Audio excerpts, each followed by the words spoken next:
Hello little ones, welcome to FunFaith Kids TV.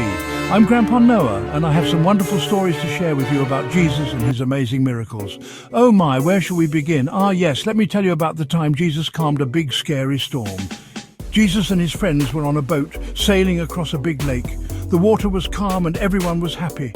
But then, oh my, dark clouds appeared and the wind began to blow very hard. The waves got bigger and bigger, splashing into the boat.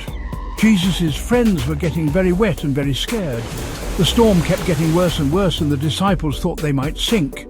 But do you know what Jesus was doing during all this? He was fast asleep, can you believe it? Sleeping through such a big storm?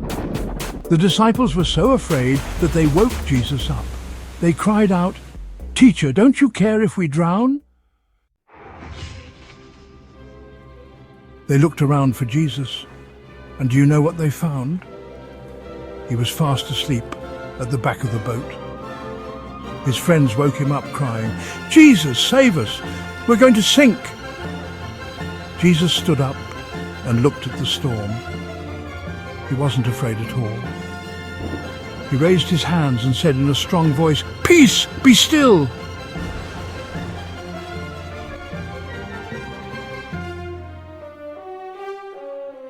And just like that, the wind stopped blowing and the waves became calm again. It was a miracle. Jesus' friends were amazed. They looked at each other with wide eyes and open mouths. They said, "Who is this man? Even the wind and the waves obey him." Once there was a man who couldn't see. He had been blind since he was born.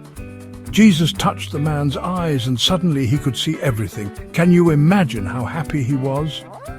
Another time there was a huge crowd of people who were very hungry, but there was no food for them to eat. Jesus took just 5 loaves of bread and 2 small fish.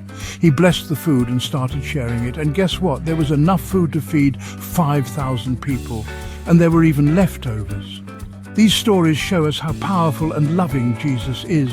He cares for all of us, just like he cared for his friends on the boat. Remember, little ones, whenever you're scared or in trouble, Jesus is always there to help you, just like he helped his friends in the storm.